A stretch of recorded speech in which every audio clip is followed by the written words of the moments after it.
بابا جی دریا کے کنارے بیٹھے تھے۔ شاگرد نے پوچھا، بابا جی یہاں بیٹھے کیا کر رہے ہیں؟ بابا جی کہنے لگے، بیٹا انتظار کر رہا ہوں کہ دریا پورا گزر جائے تو پار کر لوں گا۔ شاگرد نے حیرت سے کہا، بابا جی کیسی بات کرتے ہو؟ یوں تو عمر گزر جائے گی مگر دریا پار نہیں ہوگا۔ پانی میں راستہ دے کے اور دریا پار کر لے۔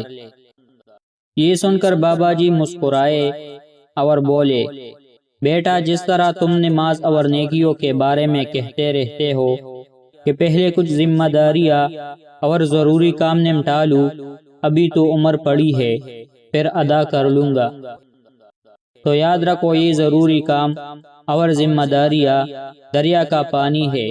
عمر ختم ہو جائے گی مگر یہ پانی کبھی ختم نہیں ہوگی۔ تمہیں اسی پانی کے بیچ میں نماز اور نیکیوں کا راستہ بنانا ہوگا۔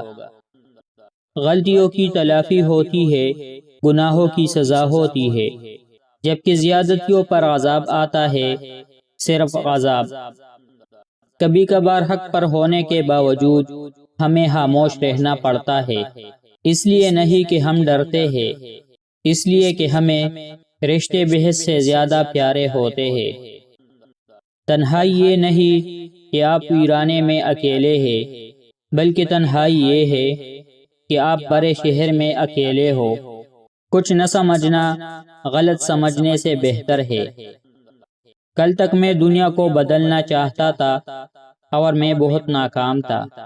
آج میں خود کو بدل رہا ہوں اور میں بہت کامیاب ہوں۔ شادی بیاہ کے کھانے کی کبھی برائی نہ کرو، کیونکہ اس ایک وقت کے کھانے کے لیے باپ کی پوری عمر لگی ہوئی ہوتی ہے۔ اگر تنقید کرنی ضروری ہے تو نرم لہجے میں کرے، کیونکہ نرم لہجہ بات سمجھاتا ہے کہ سخت لہجہ انا کو جگاتا ہے۔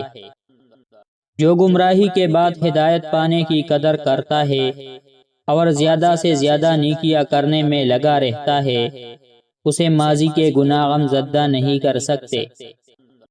محبت اور دوستی، یہ دو چیزیں دنیا کے ہر طوفان کا مقابلہ کر سکتی ہے، مگر ایک چیز ان دونوں کے ٹکڑے ٹکڑے کر سکتی ہے اور وہ ہے غلط فہمی۔